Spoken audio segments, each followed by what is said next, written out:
I am the seed of my father, who is the seed of my grandfather, the seed of something something, who came from Calcutta. Something with a bag on his shoulder. Something something something. So I am a son of India. Jahaji Bhai.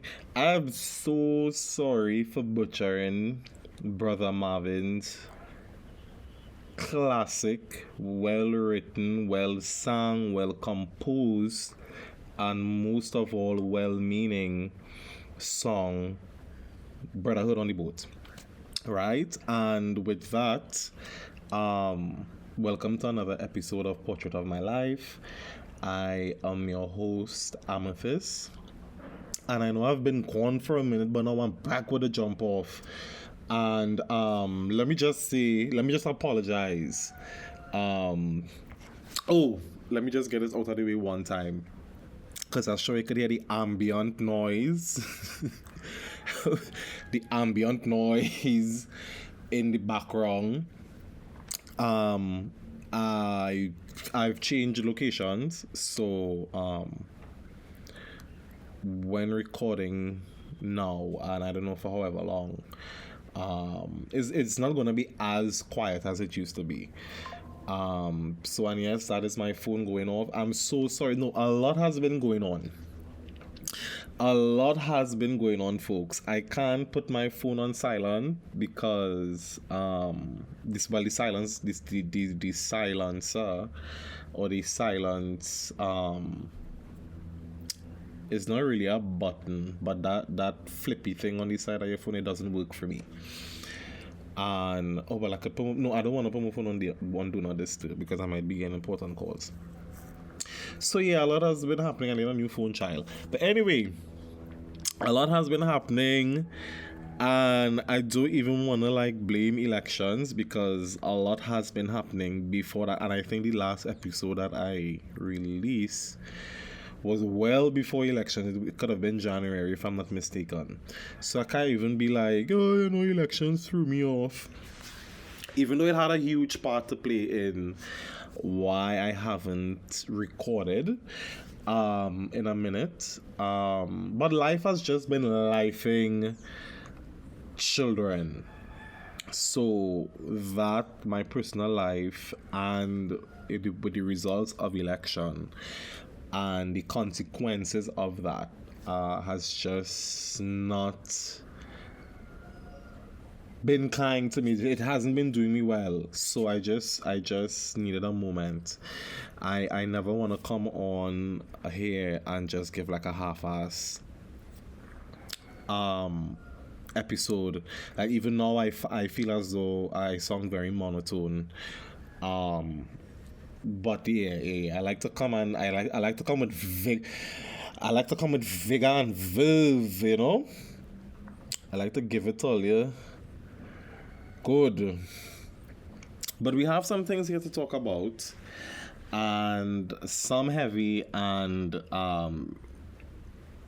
it's just a huge reason why I came back. Or I should say, because that sounds as like I wasn't coming back. A huge reason why I was able to come back now is that I feel a sort of responsibility to the future, and it may sound very self-absorbed, but if you ask me, um, if you ask me how or what I intend my legacy to be, it would be my art, and this is part of my art. I want people from 1,000 years from now to be able to listen to this and get an idea of what society was like, and not just that, but get a perspective from a perspective, sorry, from someone who, for lack of a better phrase or word, has not been on the winning side of history, right?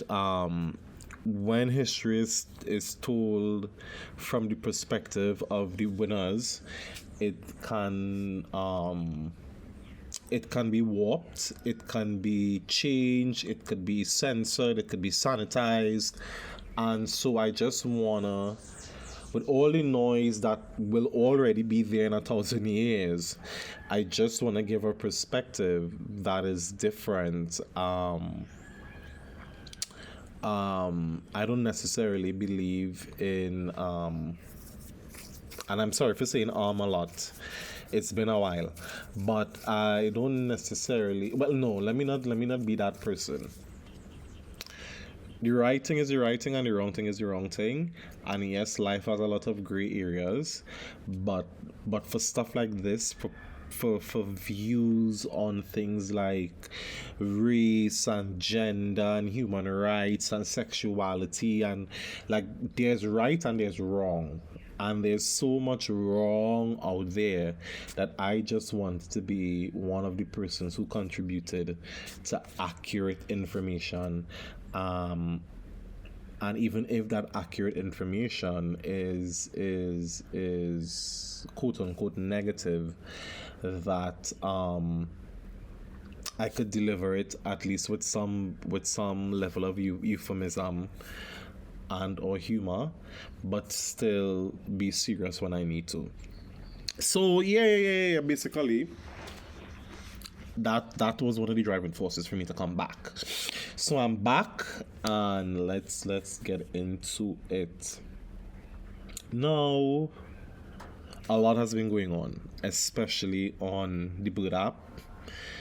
Too much has been going on, right? And when I did intend to come back, it would have been after elections, like had PNM won elections.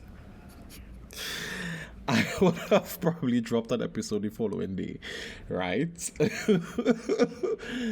But they didn't. And yeah. So a lot has been going on since then, and it's 2010 all over again.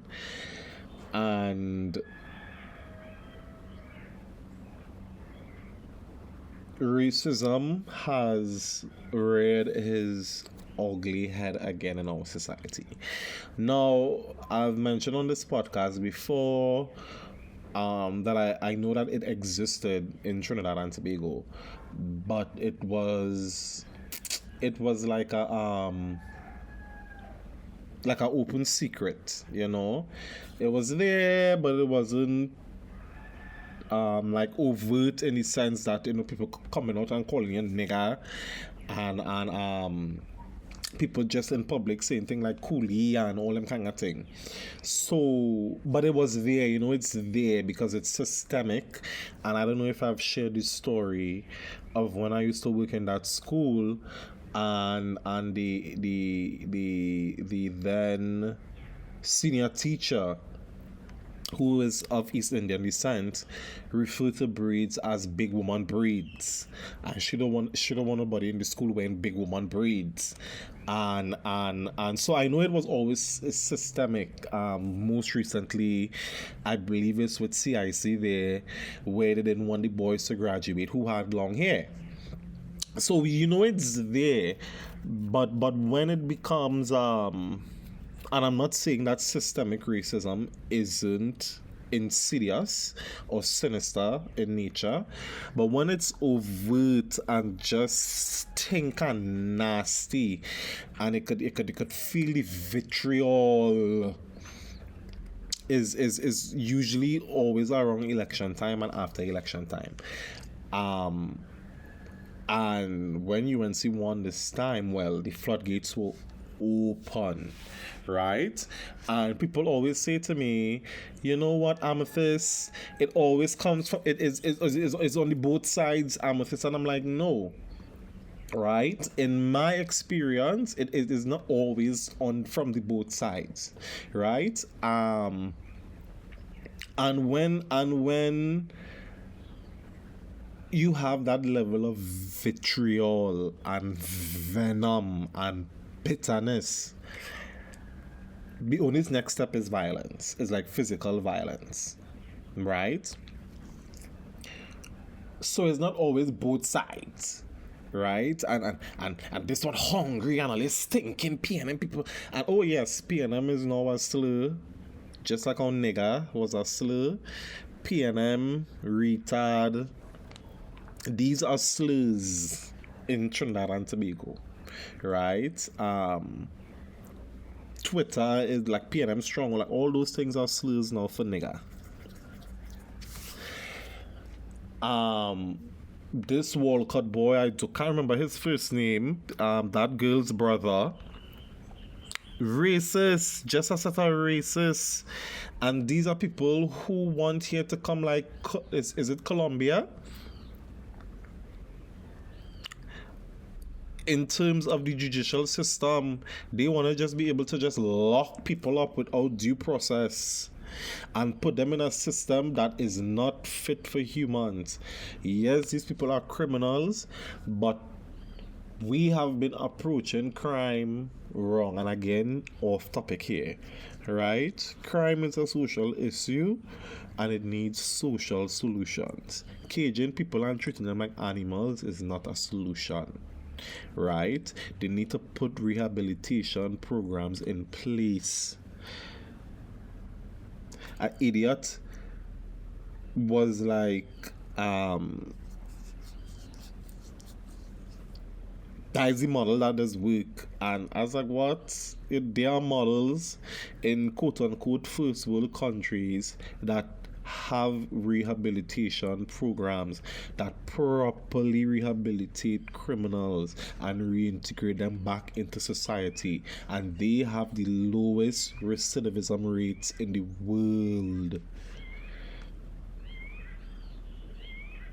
This is bolstered by their social programs and how well the government takes care of the poor. Once there's poverty, there will always be crime. In order to solve crime, you have to solve poverty. But like I say again, off topic. And the racism that's just come out, child. Right? So I can't remember how the conversation was started, but I do know that somebody said that it's a privilege for East Indian Trinbagonians to be able to trace back. Oh, it came up because, the now Prime Minister of Trinidad and Tobago, Kamla Basad-Wisesa, decided that it would have been a good idea to honor the president for India, the prime minister for India, Modi. I can't remember his full name. I don't care to remember his full name because he's not a nice dude, right? The guy is a genocidal maniac, right? Responsible for the deaths of thousands of Muslims, responsible for wanting to start a war with Pakistan, right? And in a country like Trinidad and Tobago, where a lot of our population are Muslim, for her to bring that gentleman here the week, or I should say right before the weekend of Hosea, which is a Muslim celebration, she bring that man here to honor that man with our highest award of honor. And for what? I think it's because he donated some vaccines. Vaccines, by the way, that she was encouraging Trinbagonians not to take. Even though she was the one who asked for the vaccines. Let me repeat that in a different way, just so we could understand the person we're dealing with. Kamla requested, during COVID, she was on Trump's side. Sunlight killing COVID. And don't take no vaccines. And vaccines don't work. If you hear she man, a big lawyer talking about sunlight does kill COVID. Right? And this is just so she could suck up to Donald Trump. She wasn't in power at the time. So you saying all that about the vaccines. Request vaccines from India. Only to turn around and bad talk the vaccines, to encourage people not to take the vaccines. Only to turn around now to come and award this man our highest award of honor in this country for them same vaccines. Right?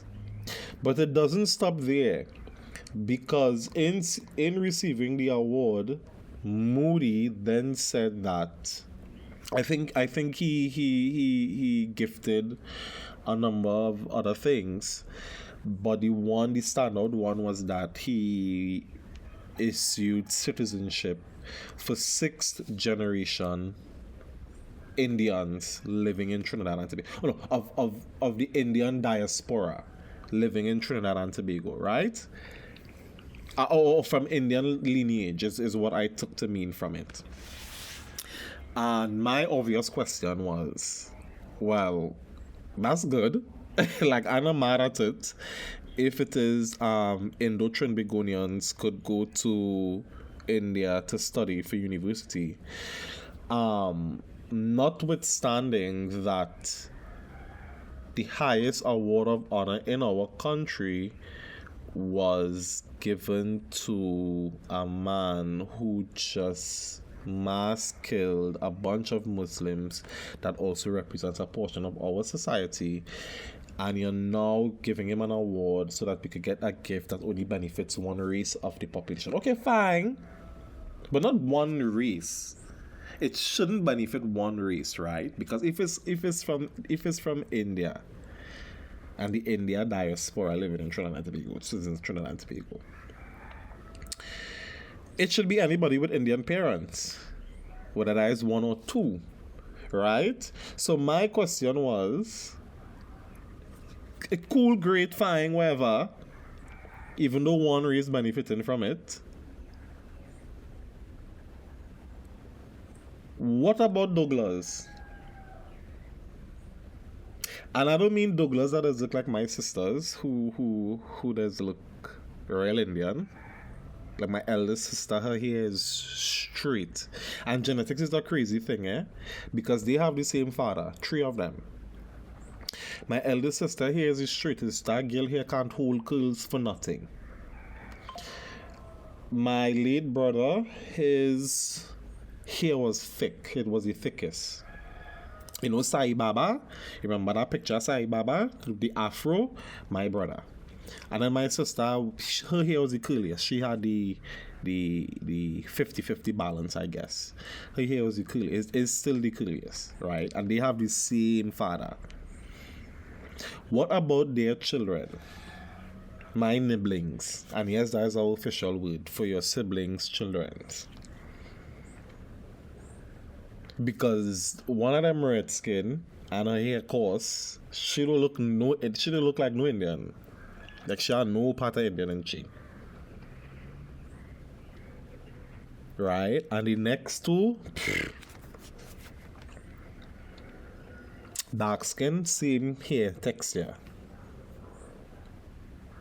What about the Douglas? So I guess it's not my question, but the general goings on sparked a comment by someone who said that it is a privilege. It is a privilege because somebody was saying, like, what does sixth generation Indian mean? I don't know, child. But it is a privilege to be able to trace back your ancestry several generations, right?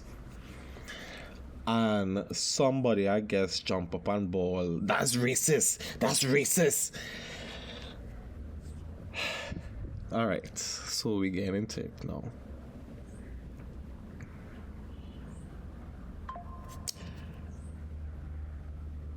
For the most part, Trinbagonians of East Indian descent do not understand what racism is, right? They don't understand that reverse racism is not a thing. They don't understand that it is incapable for a black person or a person of African descent to be racist, because racism is an institution. Racism is a system.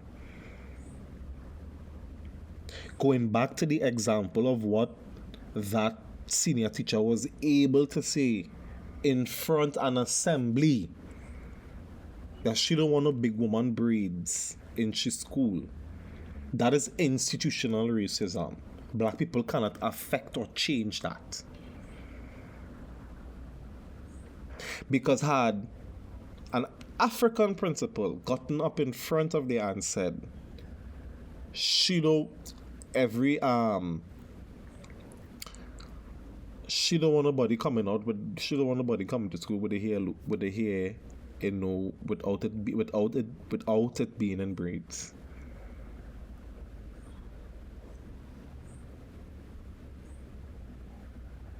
That's a poor example. But like had she said something to the effect where East Indian girls were unable to do with their hair that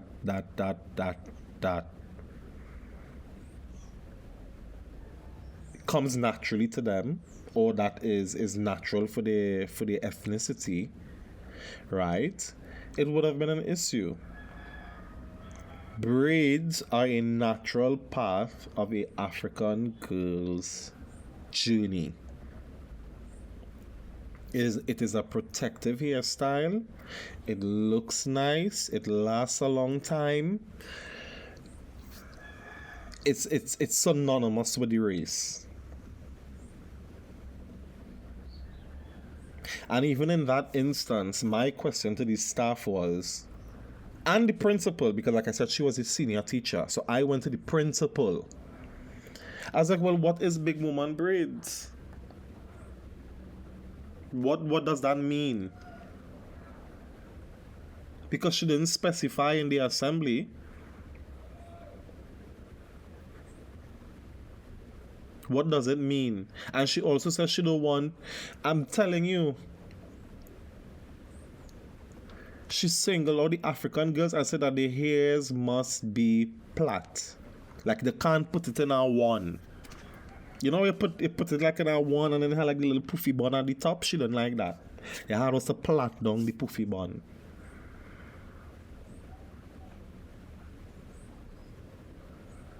In a primary school in 2022.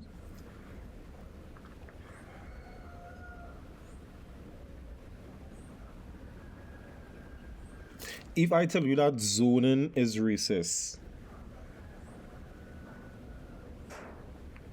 for a very long time in Trinidad and Tobago, people from quote unquote hotspots areas couldn't get proper jobs even though they were qualified for them, just based on their area. That is institutional racism. Many moons ago, you could not get a bank with RAS if you had RAS in your hair. That is institutional racism, and that's not many moons ago. I must stop.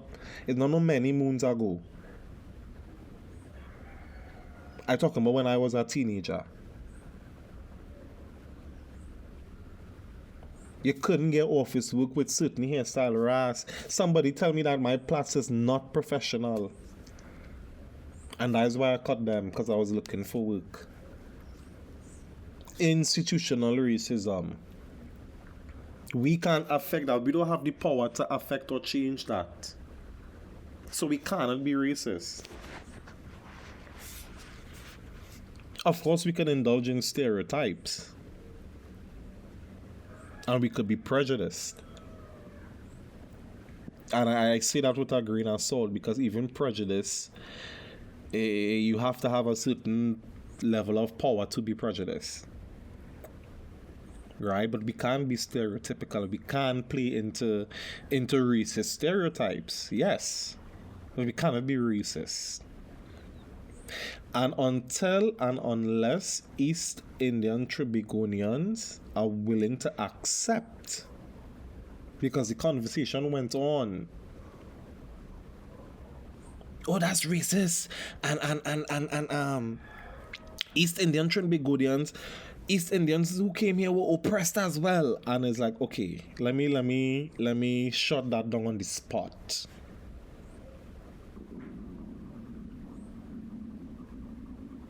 Right? In the known human history, meaning that as far as we know, based on our records, the transatlantic slave trade was the most egregious, atrocious, foul act committed against any race of person on this planet. In addition to which, in addition to it being the worst form of oppression on any race on this planet, we are the only race expected to take it and hush. Don't talk about it. Don't mention it. Don't mind that it still exists today. And that's one of the reasons that makes it the worst act in human history, because it still goes on today. All these systems that was put in place then still exist in Trinidad and Tobago today. A lot of them are in our law books.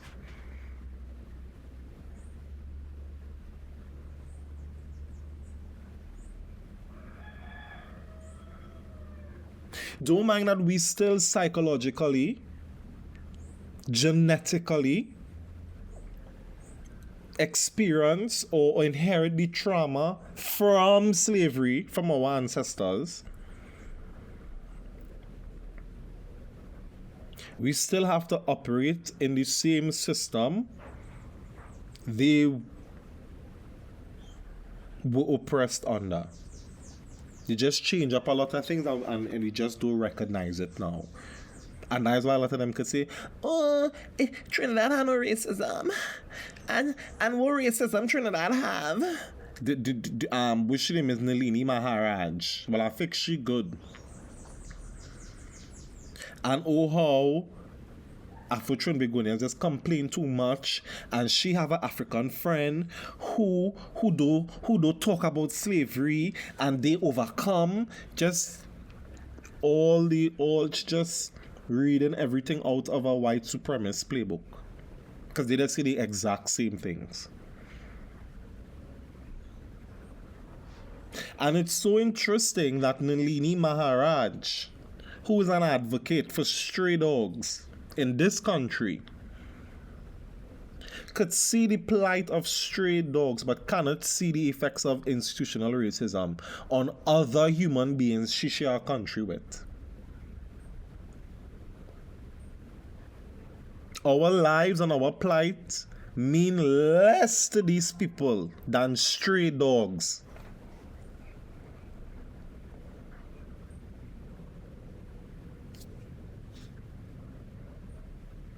Right?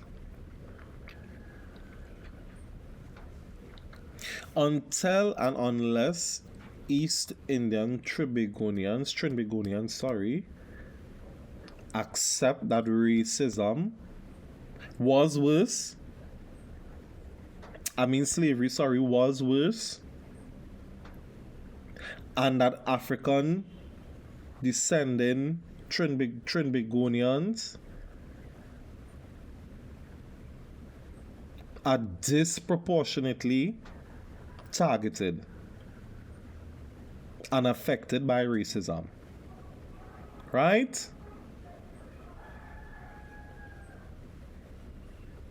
Until they can accept that, there will be no brotherhood on the boat. I'm so sorry, Brother Marvin. Because even though that song was well intentioned, it set a dangerous precedent. There could never be brotherhood on the boat, because the conditions experienced on those boats, were different. There could be brotherhood on the land.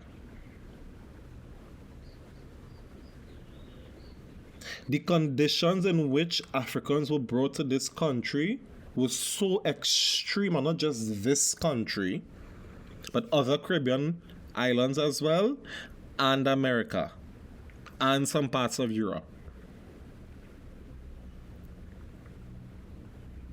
It was so extreme that not everybody made it to these shores. It wasn't the same experience.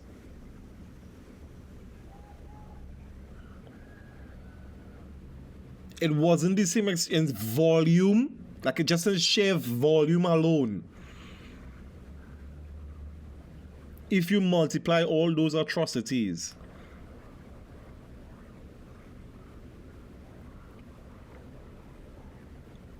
right? And in this country, the education system does a horrible job of educating the public on slavery and emancipation and just how bad it was, which underscores the importance of emancipation. The importance of why we celebrate it and why we honor our ancestors. Because slavery was just so horrible. But we do a horrible job as well educating the population. You know, when we teach our children about holidays in school, when the holidays come around, right? And emancipation is the only holiday that don't come around when school happening.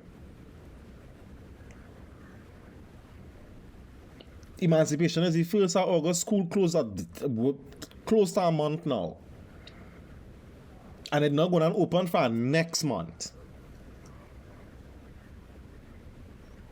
So straight up to secondary school, you don't learn anything about emancipation. In secondary school, you don't learn anything about it either until you study, unless you study history for 4th and 5th form. In my experience, now I don't know if the school you went to, they was doing it from first year, right?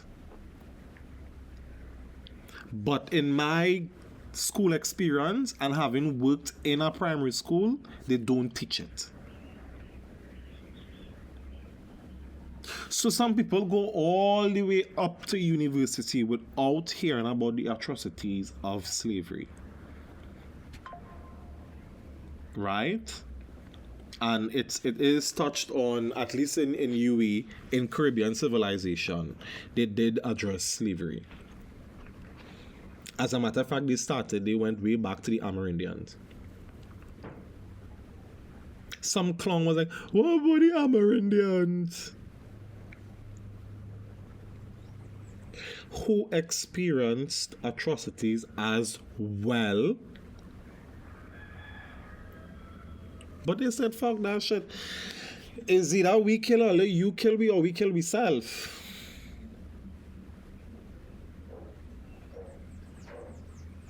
Notwithstanding all the diseases that the Europeans brought with them that killed out majority of their people as well.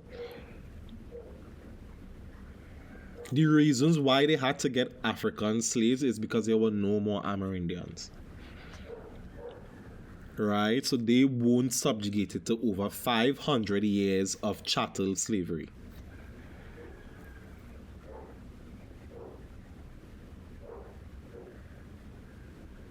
Right? I don't want to get too heavy here.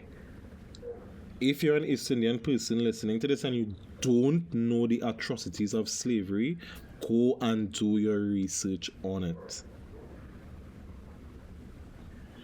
It's ghastly. Yes, East Indians were oppressed. That's the reason why they came to Trinidad in the first place. And Tobago. But you were oppressed by your own people. Right? And we could get into that colorism and caste system at another time. And when you came here, some idiot was like, the system of racism I talking about is the PNM because, well, you know, Dr. Eric William was the first Prime Minister of Trinidad and Tobago, and PNM was the first ruling party of Trinidad and Tobago. And they started the system of racism and left it here in Trinidad. I was like, no dummy. I was like, no dead prick fucking Sudel. The Europeans left that system here. And it's the Europeans that also left that fucking divide here between East Trinbagonians and African Trinbagonians. Well, at the time, it was African Trinbagonians, right? Newly freed, right? And we had East Indian immigrants coming in, and the Europeans, like they always do, saw it fit to divide. Hey, don't mix up too much with them nigga and them over there. You see how lazy he is? How lazy and thing there is? Don't worry to mix up too much with them and get your people involved with them. Also, notwithstanding, and let me be fucking real, they came from a society, from a caste society. Right? So they came with their own prejudices, their own internalized racism about featureism, right? About dark skin. Let me be real. So it wasn't hard to sow any discord. So you go on that side and you say that, and then you go on the African side and you say, look at that. Yeah? You build this land, all you slave on this land, and these people coming in to take it. What you gonna do about that? And from there, the seeds of discord was sowed. There have been many movements in this country to cease that, because I honestly do not believe, honestly, the majority of East Indian Trinbagonians are not racist.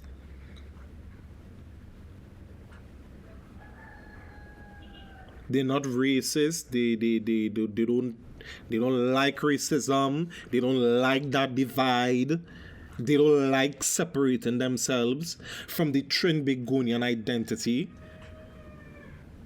Because if you recall, Susie,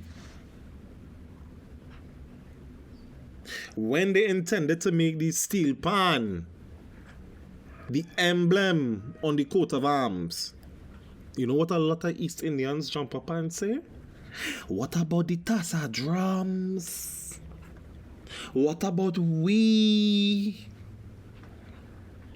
So there are a lot of East Indians in this country who do not identify with being Trinbagonian. They don't even identify with the fucking pan, which is the national instrument of our country. And that has a lot of history behind it as well, because when pan was legal, pan, by the way, created by an African Trinbagonian in the heart of Laventille. So pan has always been associated with Africans and with crime, because it was criminal at a point in time. So a lot of East Indians back then distanced themselves from the instrument. So much so that now in 2024, 2023, I think it's 2024, we have East Indo Trinbagonians who do not identify with our national instrument. Nonsense. And I know the majority that they're not into that. They're not into the racism. They're not into the divide. They're not into the Polictricks. They're just not, they're not into it.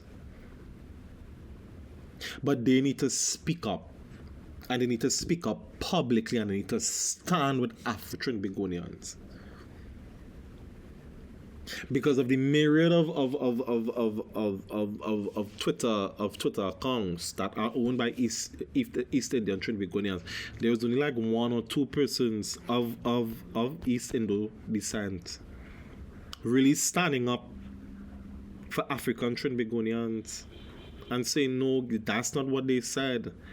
What they are saying is right. It is a privilege for us to be able to trace back our ancestry. It just is what it is. And East Indian Trinbagonians need to come to terms with that. And the majority need to get vocal because they have the minorities speaking on their behalfs.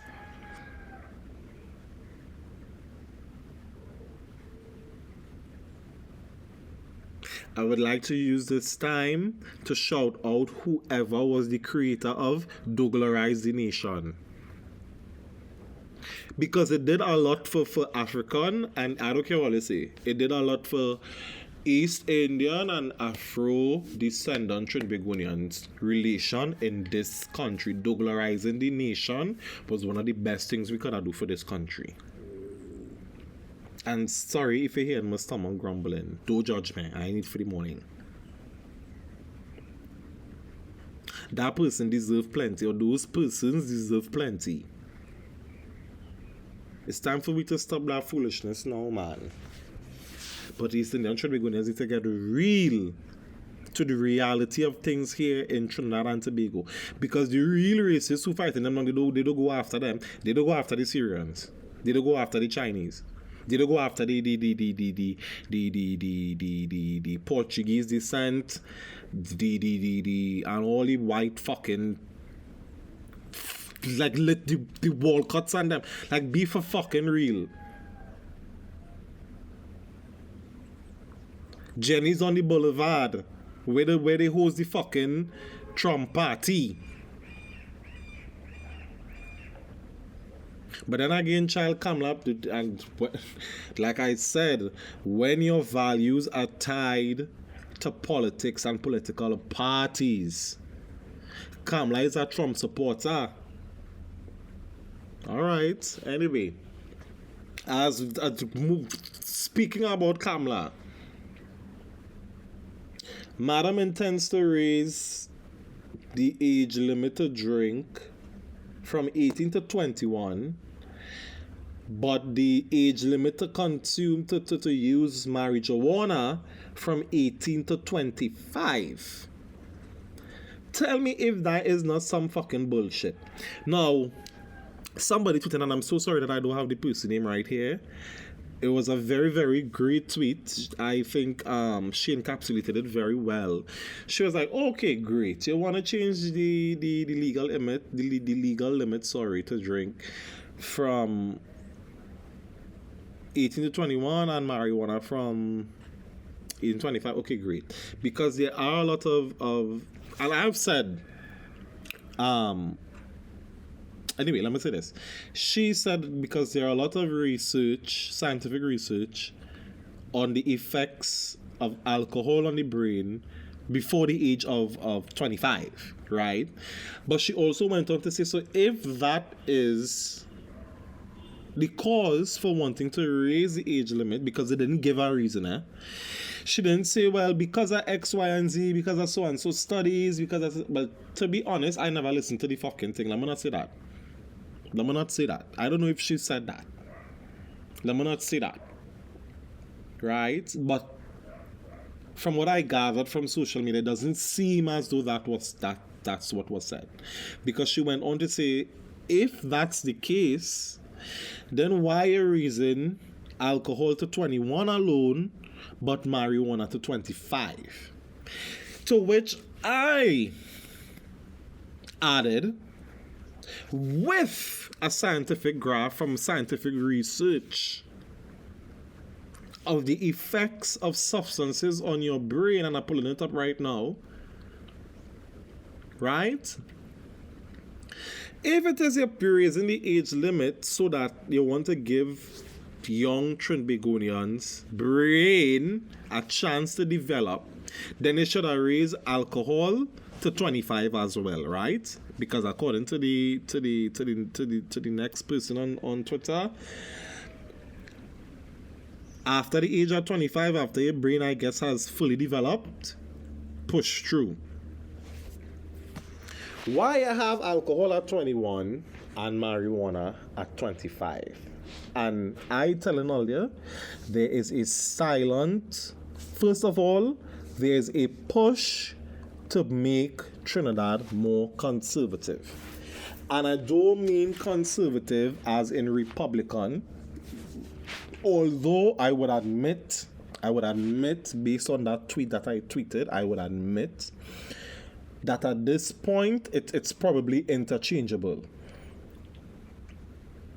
I mean traditional, like they're trying to sanitize the country. They're trying to push me back to the 60s, which is not a good thing. That is what I mean by they're trying to make the country more conservative. Right? Dexadaps come to Trinidad and Tobago. Vybz Kartel is supposed to come to Trinidad and Tobago. Dexadaps' brand of music is very, very, very, very overtly sexual and explicit. Right? There was no censorship of Dexadaps. Vybz Kartel music, we know Vybz Kartel music, gun, drugs, sex, violence. Nobody not saying no. There was this huge move to censor Vybz Kartel, if he did come. 1. 2, they intend to criminalize school fucking children. These people intend to send school children to jail.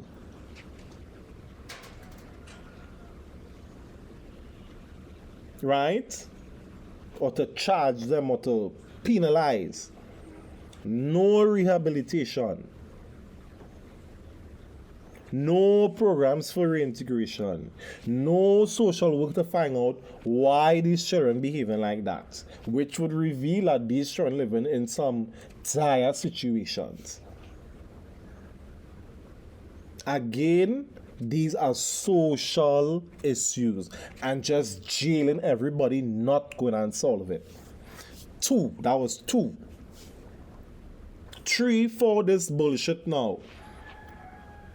You're raising the age to drink to 21, but for marijuana it's 25. Listen to what the list saying. The list have 1, 2, 3, 4, 5, 6, 7, 8, 9, 10, 11, 12, 13, 14, 15, 16, 17, 18, 19, 20 substances on this list. Alcohol, and I'm calling them in order. You hear what I call first? This is not alphabetical order, eh?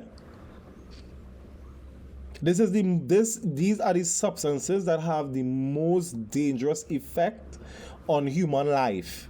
So they have a section, a green section for the effect on yourself, and the yellow section is for the effect on others. And you need to go to my Twitter to see the graph. 20 substances on this list, and alcohol ranks number 1. Now, the effects of alcohol on yourself is not worse than heroin, crack cocaine, methamphetamine. Right? But it's worse than cocaine.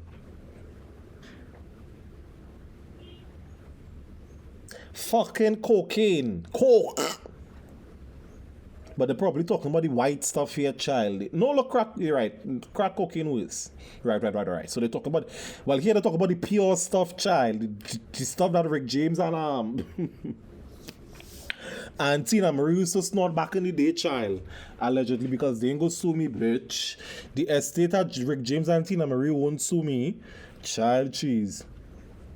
Alcohol is worse than tobacco and amphetamines. Marijuana ranks 7 on the list. 7. Right? Then they have GHB, benzodiazepines, ketamine, methadone, methadone, butane, anabolic steroids, cat, ecstasy, LSD, where is this? Buprenorphine, I think is how you pronounce that. And then they have mushroom at the end, having the least effect, having the least amount of dangerous effects on yourself, and it has no danger to others. Alcohol ranks number 1 on that list. So if the aim, right, is to make the population less susceptible to these substances, because substance abuse, like crime, is a social fucking issue. Right? And if it is you're saying that you care about the well-being of Trinbagonians, and that is why you're raising the age limit, and we do have an alcoholic problem in this country. Trinbagonians are alcoholics. We celebrate alcoholism.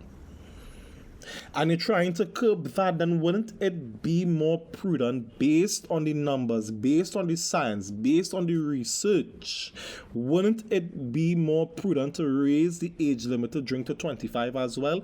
I ain't even saying lower the age limit to smoke weed, because I is not 25 or less than 25. I could smoke weed if I want. If I want to smoke weed through my caca right now, I could do it. Right? And giving young adults brains chance, as much chance possible for it to develop, is all right with me. Right? But if you want to criminalize substance abuse, I've always said I don't judge anybody. If you abuse it, I might make little jokes, but I don't judge nobody who is abusing substance. People abuse substances for a reason. And that's usually to quiet the voices, to forget the trauma, to numb the pain. Right? And you cannot just you can't just want to criminalize people for using it. You have to put a lot of money, resources into educating the public about substance abuse, raising awareness, putting social programs in place for rehabilitation. This is therapy, this is counseling. We just call it when you're trying to make them go, well, you're not necessarily trying to make them go cold turkey, but you're trying to get them off I guess that's rehabilitation. You're trying to get them off the drugs. You need centers for that, to bring the addicts in. Programs that will reintegrate them back into society. So programs for education, maybe you want to teach them a trade. You want to certify them in something. You want to pull them out of it, because it's not just about the children, because that's where you bring in the awareness and the education aspect. So you're trying to prevent them from getting hooked on substances. But the people who are already hooked, you have to do something for them as well. Get the drug addicts off the streets. Push serious Alcohol Anonymous programs here in Trinidad and Tobago. Fund them. Make it mandatory for people to go. Drug addicts who down and out, give them a way back into society. Whether you're building a complex where you could house them and rehabilitate them and give them somewhere to stay for as long as it is the need to, so that they could go out and they could get work, so they could get their own apartment maybe, or you could move them into more subsidized apartments provided by the government. So yes, they're paying a rent, but it ain't gonna be as much as, it's so much that it will frustrate them back into the streets. You cannot just criminalize these things. And if they were so concerned, that is how it would have been presented to the nation. Because this thing where you're raising the age of marijuana to 25 but alcohol to 21 is the marijuana the on. And that is a part of the sanitating, and that is a part of them trying to sanitize the country. They believe that marijuana is this big bad drug, this big bad substance. That is a very old way of thinking. I expect my grandmother to think like that. And yes, my grandmother and Kamla is around the same age. My grandmother older though, my grandmother in her 80s. But that only proves my point more. We're not living in the 60s anymore. There's research on the benefits of marijuana. And like I just said, alcohol has a way worse effect both on yourself and others than marijuana was. Marijuana is 7th on this list. Yes, people could get addicted to marijuana. Yes, but there's like everything else.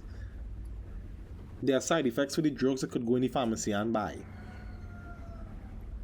But that attitude, and not just it and people are, Amethyst just take things. They feel that Afro-Trinidadians are the ones that marijuana use is synonymous with Africans. It's synonymous with Rastafarians from Jamaica. Let me be real.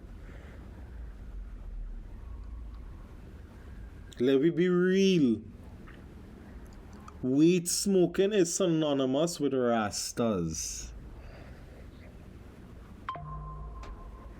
You hear what I'm telling you?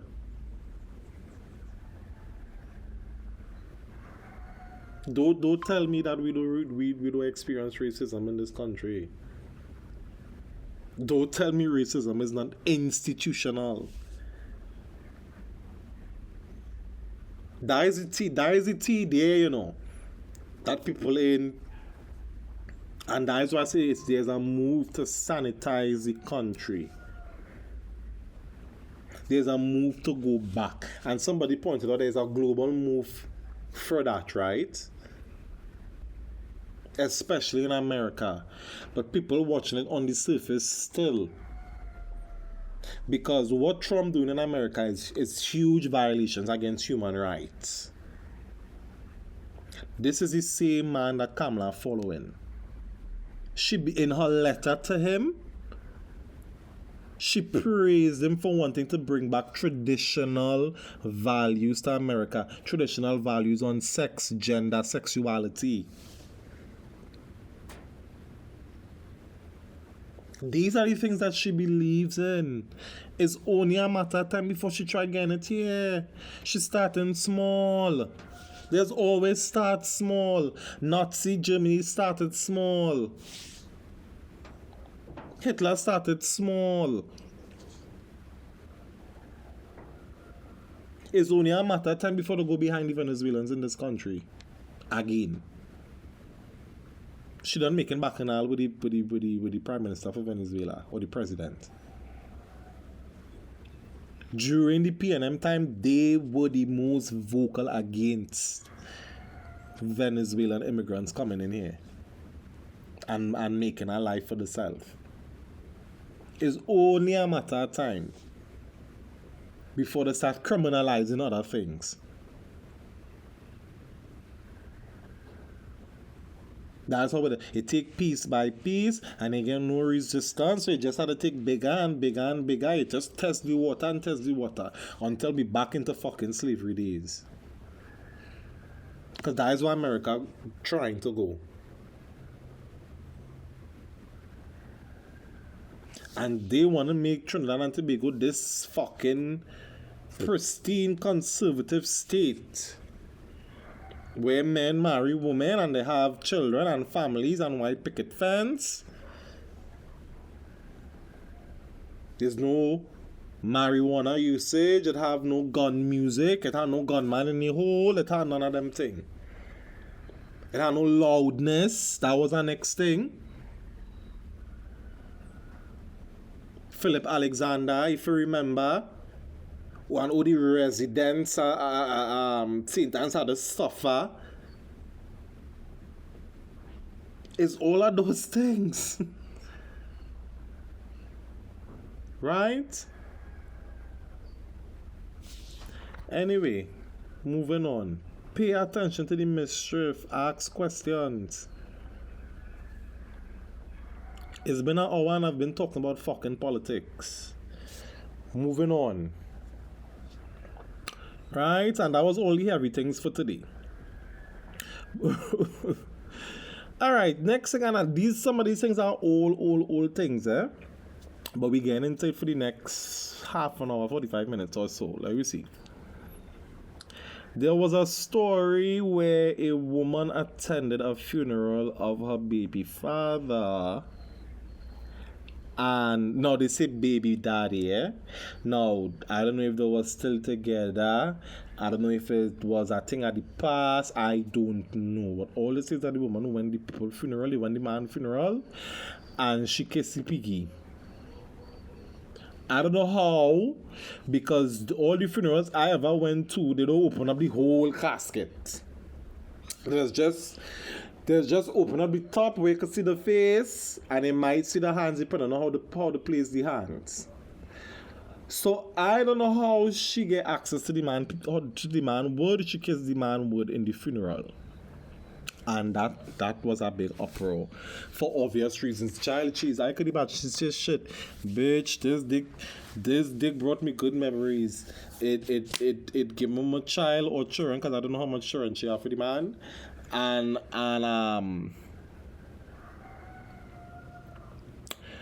it was a good fucking time, bitch. So anyway, moving on. No, I wanted to talk about something just pop up on my MacBook that distract me.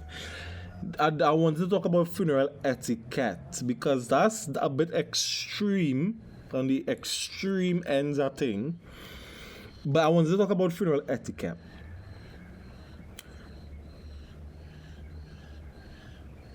Some of them overdo it in the people at them funeral. Right?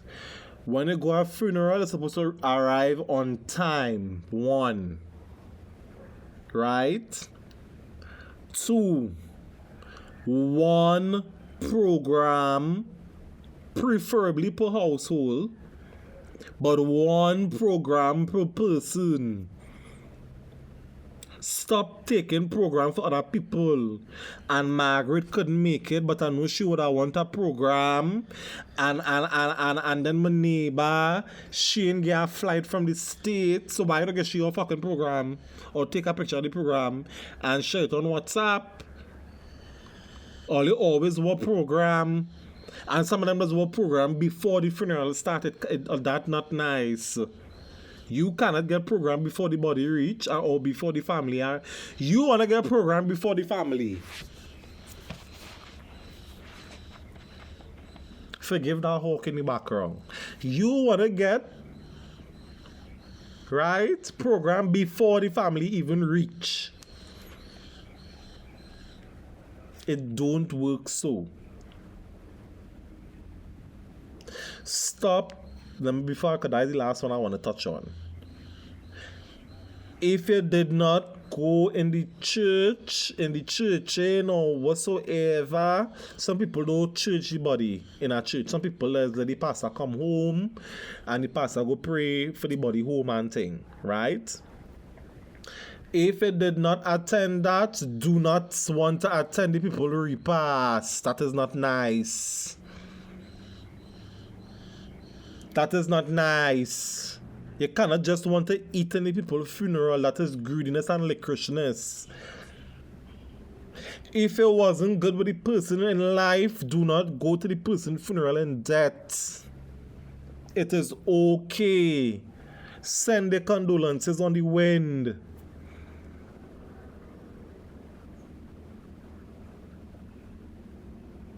Right? In funerals, sometimes people just have funeral books for you to sign for the family. Do not want to give people a card. It's either you're getting flowers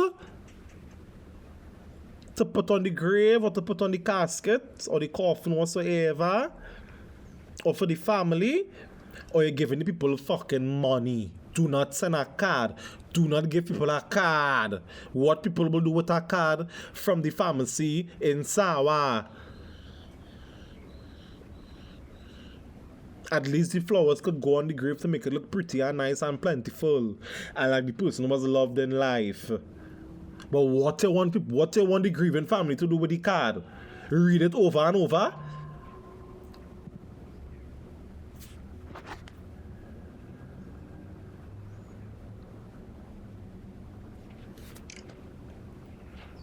Last but not least, this is the most important one, because some holidays over fucking do it. Especially, and it is always be somebody who is not an immediate family member of the person.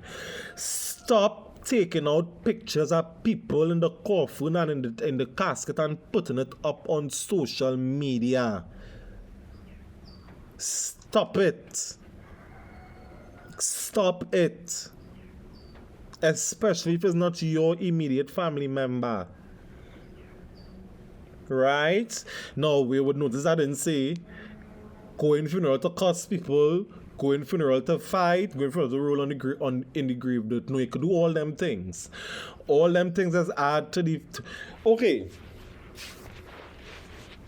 When people say, so how the funeral was? Or people ask, so how the funeral... I know it's a strange question to ask, right? Because it's a funeral, right? It's mourning, it's crying, it's, you know. But a funeral is supposed to be the celebration of that person's life as well. Right? And I've been to funerals where it has had drama, family drama and things. This is what people mean when they ask you how the funeral was. Who cussed who fight, who ball down the place, how the food in the repast tastes, anybody roll in the grave dirt, anybody fall in the hole. When they was moving the body, they dropped the box. The hole was deep enough, it was wide enough, what it was. Did it rain?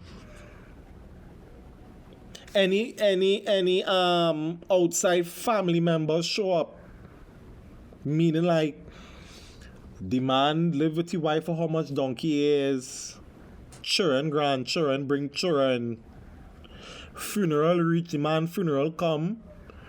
When you look at next family from out of town in the funeral, I come to see my mister go, we come to see daddy go. That is what people want. When people ask you how the funeral was, that is what they mean. That is what they mean. So stop getting like you don't know and just tell me how the fucking funeral was. Shucks. Moving on. Speaking of funeral, my God. Well, the Beyoncé Cowboy Carter tour been going on. It's been start, right? And apparently some friends were on their way to the funeral, were on their way to the concert, and on their way to the concert, one of the friends died. They passed away, I don't know how. But the friends still went to the concert. But not only did they go to the concert, they made a video about going to the concert in spite of their friend just dying. And I think that was the morbid part about it. It's like, okay, because the Beyoncé tickets are a lot of money, right? But to go and post and make light of it, these friends, I don't know. With friends like those, who needs enemies? And that is all I would say on that. That's just so classless. I just think it's classless. It's a bit uncouth, you know. It's just not something friends should be doing. I don't think a real friend would have done that, you know. And if it was fake, I don't know what kind of joke that, I don't know, child. People will do anything for clouds, I guess. You know what? I find this is long, and don't want to talk about too much things. So I will talk about one more thing. One more thing. And then we're gonna get out of here. I did see another video where I just mentioned this quick, so I wouldn't have to talk about it next time because it's old. Of a woman, there was, so I don't know if there was like an accident, but the cars bumped into each other. But one of the women, or like in our road rage, just go and maybe get a bad drive, a cuss out the window or whatever. But the woman stopped, she car blocking in the house, however it went, came out of her vehicle and proceeded, because she was wearing like a sundress, a short dress, proceeded to lift her dress, pull her panties to the side, and defecate on the man bonnet. Like, she just straight up take a shit on the man bonnet. Like, that's so classless. That is so classless. Like, is it ever that serious? Goodness. Anyway, the last thing on the list I want to talk about is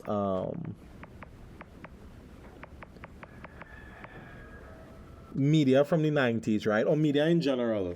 And it's kind of interesting how media propaganda works. So basically, everybody know this episode of the Powerpuff Girls where they break into jail and they proceed to beat the shit out of Mojo Jojo.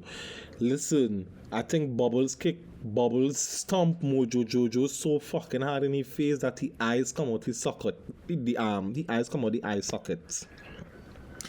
But the beginning of that episode was that they defeated this monster, and as a reward for defeating the monster, the mayor rewarded them with candy.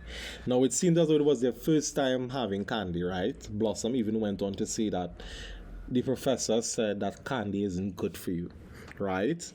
But by the time she was saying that, Buttercup and Bubbles and had the hand out for the candy, so she decided to have the candy.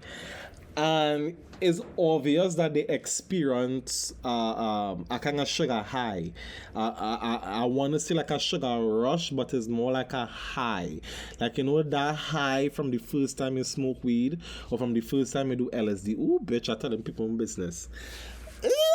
But from the first time, it is like that high because they float up into the sky and then they float back down in a kind of way. So like they get kind of high from it, so they wanted more. But in me, I was like, well, no, candy expensive. It don't grow on a tree, and it will get more. He basically said, I gave it to you as a reward. And they were like, so if we solve more crime or if we beat up more criminals or wherever we put away more criminals, would we get more candy? And he was like, yes. So they decided to strike a deal with Mojo Jojo, right, where he could and I didn't bother finding the full episode online, where he could commit crimes. They would solve them so the mayor could reward them with candy. But Mojo Jojo instead decided to steal the jar of candy from the mayor, right? To get back at the girls, I guess. Since that was their source of joy and happiness, he would take it from them. So when they went back to the mayor looking for more reward and candy, and he tell them he don't have any candy, they went off on him. They didn't beat up the mayor, they just went off on him. And they ball up at him and thing and they make him cry, right? But they didn't give a fuck about that. They was like, fuck you, you don't have no candy. We want the candy, where the candy. I can't remember because I didn't find the full episode. They end up going back to Mojo Jojo's cell, and in Mojo Jojo's cell, Mojo Jojo is chilling with the jar of fucking candy. And I don't know what he thought would have happened. Like, I don't know what Mojo Jojo endgame was. I don't know what he thought would have happened, right? But there's Mojo Jojo in his cut teasing them with the jar candy. When I fucking tell you, they went off on Mojo Jojo. They start to beat Mojo Jojo like a simp. Watch now. They start to fucking pat Mojo Jojo so. Each twist and turn he take his next lash. When they're done with Mojo Jojo come like Shema. Twist up, all Mojo Jojo teeth missing, he eyes out his socket, he foot and them break up, he finger and them break up, he twitching. And the watching them. Imagine, they so thirsty for fucking candy. They watching Mojo Jojo on the ground, bawling, mommy. Looking to go and beat him a second time. And it's only because Mojo Jojo cry and one tear come out the eye that them come to the fucking senses, you know. Not them. More Buttercup and Blossom, because Bubbles was still like, but what about the candy? And Buttercup was like, yo, sis, like, be for fucking real. Like, we just literally stomped this fucking lab monkey out. For candy, we could have easily also taken from him. Right? Look what the candy has turned us into, sister. Forget the candy. And I just found it so interesting because when they went back to the mayor with the jar candy and they apologized for yelling at him and thing, he was like, oh girls, it's no problem, wherever, you know.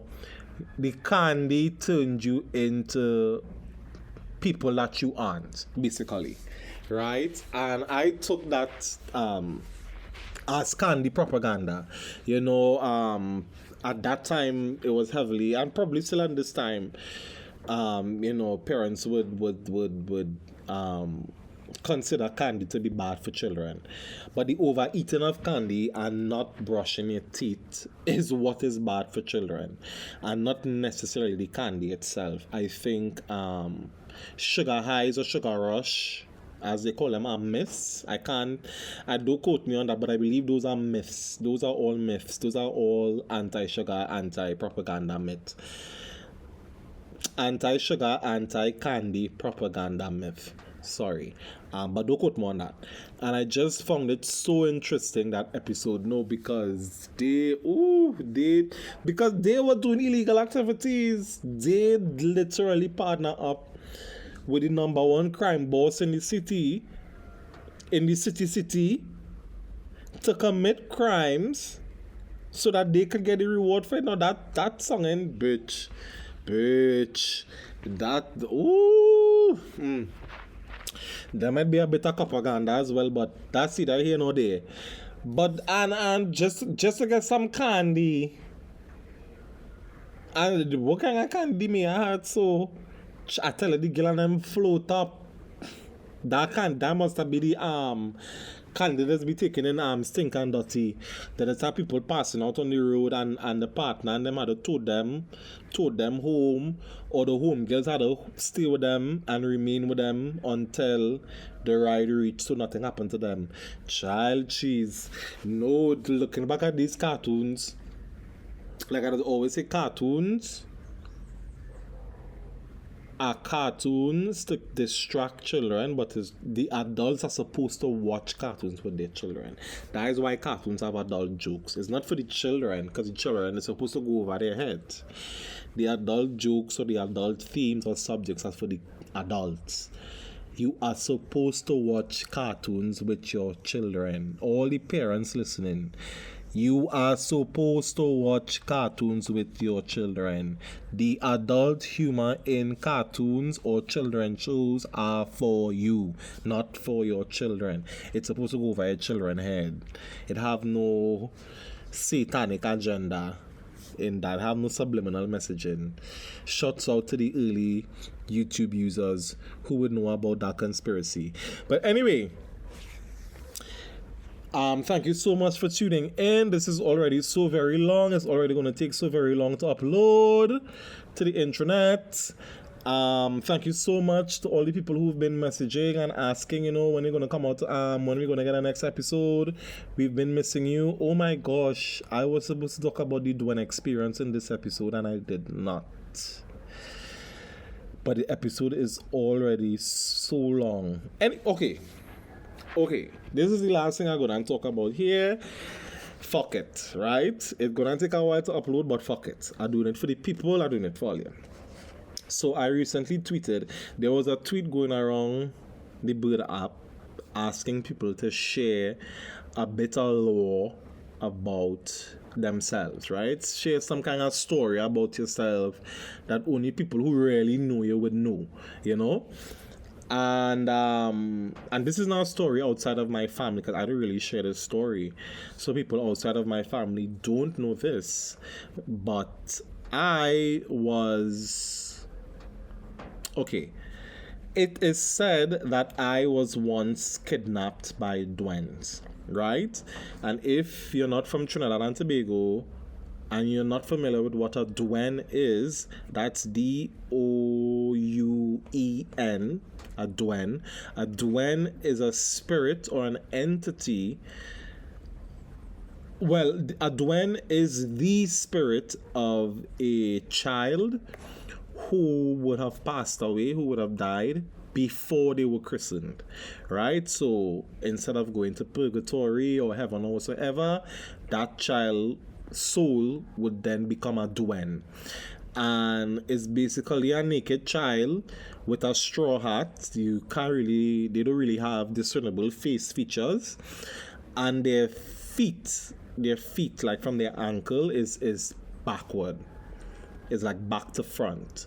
So Google it and you will see an image of it. It's quite scary if you think about it for a child to imagine a Douen.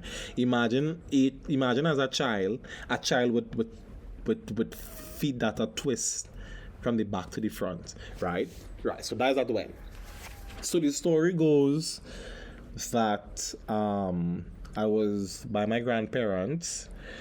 And my grandparents at that time, it was an extended household, right? So I would have been visiting for whatever reason, right? All my sisters, cousins, uncles, aunts, everybody, that kind of household.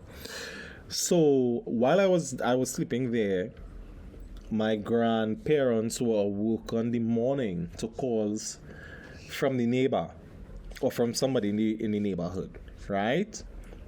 There I was with them.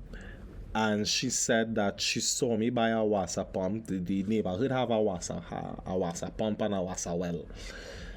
And that I was sleeping there and that behind the trees or between the trees, she could see Douens, right? So growing up, I knew about that time I was kidnapped by Douens. As an adult, and this was but this was before I started deconstructing from religion. And so as I deconstructed from religion, I believed less and less in the supernatural. So like now I don't believe in the supernatural, right? But back then as an adult, before her passing, which is my grandmother's friend, the one who found me, I asked her in front of my grandmother. She said yes. She said that morning I was going market, 5 o'clock in the morning, or whatever time of morning it was. I believe she said 5 o'clock in the morning. I go in market, and when I passing by, who I could see lie down there, you and Douens, and so she said yes, it did happen. That is what she said. My grandparents, to this day, they with a straight, serious face, yes, it happened. Yes, she bring it for me. No. And that is the story, basically, of what happened, of how I was kidnapped by Douens. Now, as an adult, and as a deconstructed adult, it's clear that at some point during the night, I got up, and I wandered off. It's that simple. I got up and I wandered off. Even as an adult, I just still wander the night. Like I just go for night walks. when I was living in Tobago, I used to get up 2, 3 o'clock in the morning and go for walks. Walk to the beach, walk up to walk. Night walks are my thing, right? And it's not hard for me to imagine that it has always been my thing. And that's what happened that night. I got up, I wandered off, probably got lost because those days they had no street lights, it's dark and thing, right? Wandered off, probably couldn't get my way back, decided to fall asleep because I have no memory or recollection of it. For somebody who has amazing memory, I have no recollection of it. Because I have memories from me being 3 years. But anyway, that's neither here nor there. And I probably dozed off there, right? And that's how she found me. And again, with trauma and psychosis, the lack of street lights, trees, bushes, all those culture, folklore, all those things could have contributed to the neighbor saying that I was kidnapped by Douens, or she saw spirits or whatever they were. Because if we go based on the folklore, Douens do kidnap children. That's part of their folklore, but they only kidnap unchristened children, right? Like if your child hasn't been christened. And again, the Douens folklore, in my estimation, was probably used to encourage rural Trinbagonians to go and christen the children under the Roman Catholic faith. Right? It was just another push to indoctrinate Trinbagonians, right? So if you don't go and christen a child, a Douens go kidnap a child, and you would never see them again. And that was basically the law of it. I was christened. I still have my christening papers, right? So it don't add up. The story about the Douens don't add up, and I'm sorry to burst people's bubble or wherever, but yeah, that is basically the story of how I was kidnapped by Douens. If I did still believe things like that, I probably would have played more into, because I like to think of myself as an Obia man, but in a wise sense, because Obia men were wise men. I would have played it up into, I was kidnapped by Douens. I've had a brush with, I've had a brush with the supernatural.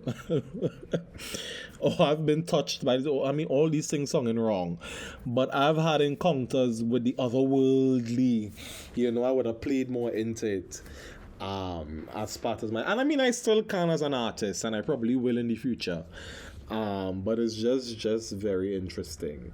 But yeah, that's the law of Amethyst. For my featurettes, I still don't know what to call my listeners. I don't know if to call all the featurettes, because that's too close to Future, and Future is a nasty man.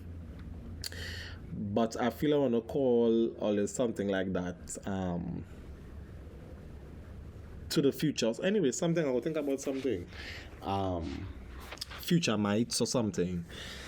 Future mites. Yeah, that might be it. Future mites. My future mites. Yeah, that is it. But anyway, child, thanks for listening to my little story. Or whatever. No, but seriously, thank you guys so much for reaching out to me, for asking for the episodes. When we're going to get a next episode, your podcast is so entertaining and relatable, and I thank you guys so much for all the kind words, all the encouragements. Thank you for listening. Thank you for liking and subscribing and sharing, because on the next episode, I've already put out the call for nominations. I need you guys to nominate. If you're from the Caribbean region, nominate your hottest leader, right? And I will rank them from the hottest leader in the Caribbean, political leader, to the not so hot one. And let me have some fun now. I've already received nominations, and the nominees are so far from Jamaica. We have Andrew Holness, the Prime Minister for Jamaica. We have Faris Alwari, of course, from Trinidad and Tobago, is in Parliament. He is or was a member of Parliament. Or, I don't know, whatever. We have Saddam Hussein from Trinidad and Tobago. I nominated Saddam. I nominated Irfan Ali, Guyana, President, and I nominated Marvin Gonzalez from Trinidad and Tobago, bitch. Those are my nominees, right? So the list is Andrew Holness from Jamaica, Saddam Hussein from Trinidad and Tobago, Irfan Ali from Guyana, so far, Gaston Brown from Antigua and Barbuda, which I think is a joke.